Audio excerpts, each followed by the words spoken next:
Olá, meus queridos! O vídeo de hoje é para responder a uma dúvida enviada pela Sandra. Nesse formulário aí, abaixo do vídeo, que você pode enviar perguntas e sugestões de tema. E eu escolhi a pergunta dela porque muita gente tem essa dúvida a respeito do uso do propranolol. Ela perguntou o seguinte: propranolol também serve para ansiedade, insônia e hiperatividade? A pergunta é muito pertinente porque propranolol é muito conhecido como um medicamento usado para pressão alta.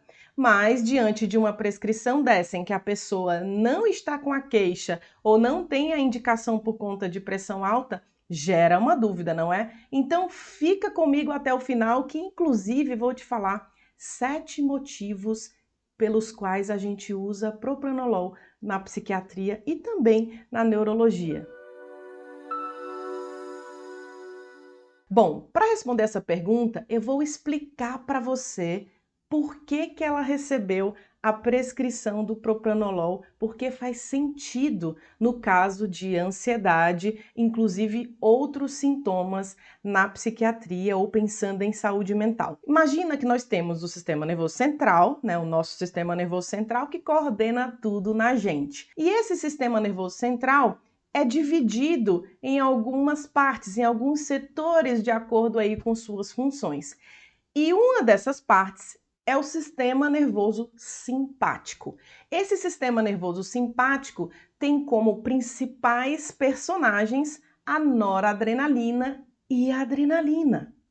Só que quando esse sistema nervoso simpático está atuando, ele atua como ativador. E é no corpo inteiro, no nosso coração, nas nossas vísceras de forma geral, né? Nos nossos vasos, ali na nossa bexiga, no nosso rim. Ele atua em vários lugares. E é por conta dessa ativação que o nosso corpo funciona aí de forma ativa, sem que a gente pense. Mas também, se você for pensar dessa forma, e se você está aqui há um tempo, lembra que eu falei que ansiedade tem a ver também com adrenalina e noradrenalina? Imagina que num funcionamento normal, esse sistema nervoso simpático está aí, fazendo funcionar bonitinho o coração, pulmão, nossas vísceras de forma geral. Só que numa descarga de adrenalina, todos os lugares do corpo que tem receptor, olha esse nome, receptor de adrenalina e noradrenalina, são ativados por ela. Esses receptores são chamados de beta-adrenérgicos. E eu estou falando esse nome beta-adrenérgico para você entender por que a gente usa o propranolol, que é chamado de beta-bloqueador. Imagina que eu preciso diminuir a excitação, o efeito da adrenalina no corpo de uma pessoa. A pessoa tem medo, ansiedade, passou por um momento de muito estresse e todo esse circuito de adrenalina foi ativado e ela ficou com medo, com sintomas de tremor, com palpitação, com taquicardia, com sensação de tontura, mal-estar, suando a mão, extremidade fria. Tudo isso causado por essa ativação desse sistema e desses receptores beta-adrenérgicos. Então, se eu quero bloquear o efeito desse circuito de adrenalina, de medo, de agitação, de sintoma físico incômodo, eu dou a ela um beta-bloqueador, que é o propranolol. Propranolol é um beta-bloqueador, ou seja, bloqueador desses receptores beta-adrenérgicos no corpo inteiro. Inclusive, por isso ele é chamado de não seletivo. Ou seja, ele não é específico, ele não está preocupado com o lugar. Ele vai lá e bloqueia, que é diferente do atenolol. Eu tenho um vídeo aqui no canal sobre o atenolol, se você quiser ver, vai ficar aqui no card, porque o atenolol também é um beta-bloqueador. Muita gente usa para taquicardia também, para outras situações de palpitação, mas ele é mais cardioseletivo, que a gente chama.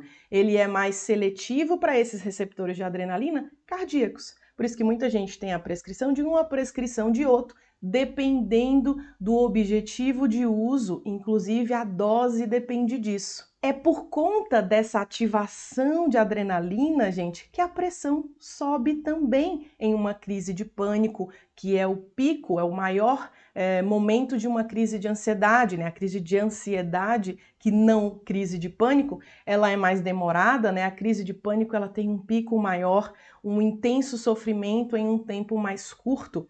É por isso que a gente fala que você não deve aferir pressão, medir pressão em uma situação de crise, porque vai estar alterada, e vai estar alterada por causa desse circuito, que é esperado que ela aumente um pouco por conta dessa ativação. Então, o valor, né, que você vai ver, ele não é real para o seu dia inteiro, porque ele é real só para aquele momento. Então, o que você mede ali, o número que vem ali, não é real para o tempo inteiro que você vai estar sem crise. E aí, por que a gente pode usar o propranolol na ansiedade? Primeiro, acho que vocês já entenderam, em qualquer tipo de ansiedade em que a pessoa tenha esses sintomas com frequência, ele pode ser usado de forma contínua.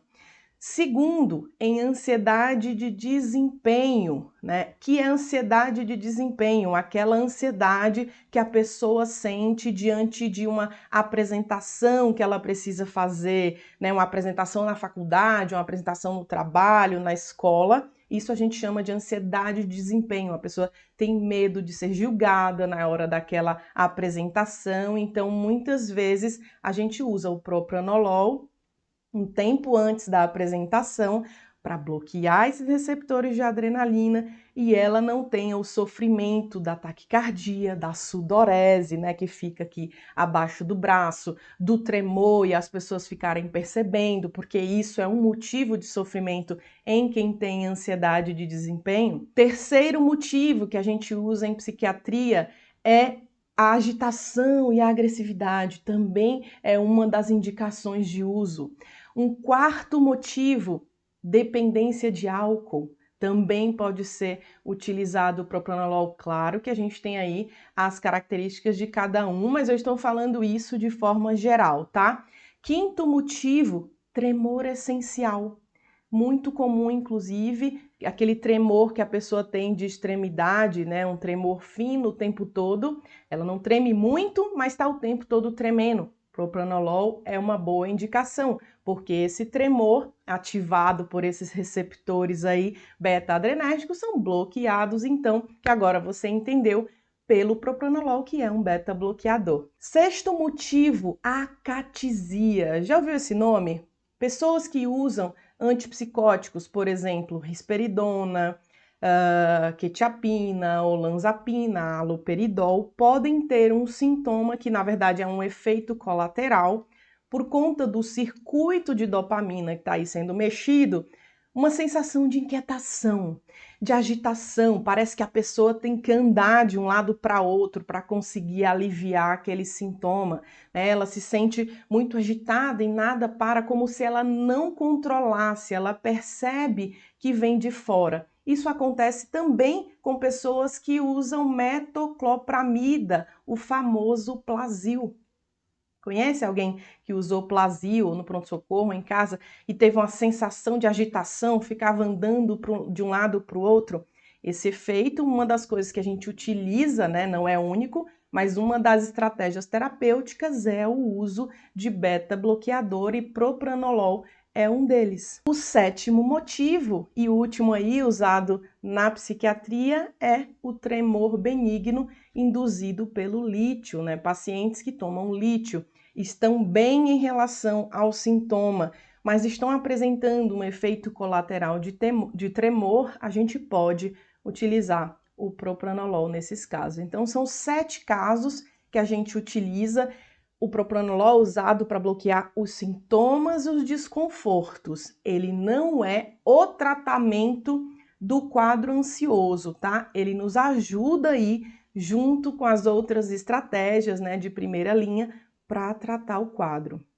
e normalmente ajuda muito, tá? Usa aí a partir de 20, alguns dizem a partir de 40 miligramas, isso tudo, na verdade, é avaliado de acordo com o paciente, eu tô falando por dia, né, essa dosagem, que pode ir até 120 miligramas, há estudos até com mais por dia, mas em geral é de 20 a 40 até 120 miligramas por dia. Não façam autoprescrição, tá? No caso, por saberem disso agora, o vídeo aqui é a título de informação e educação em saúde para vocês, e é o propranolol uma estratégia, portanto, de uso também em agitação, ansiedade, e talvez por isso, Sandra, você que mandou essa pergunta, recebeu essa prescrição. Espero que a minha resposta tenha ajudado tanto a Sandra quanto outras pessoas que têm aí dúvida sobre o uso dessa medicação, que não é um psicotrópico, tá? Não é receita controlada, é receita branca.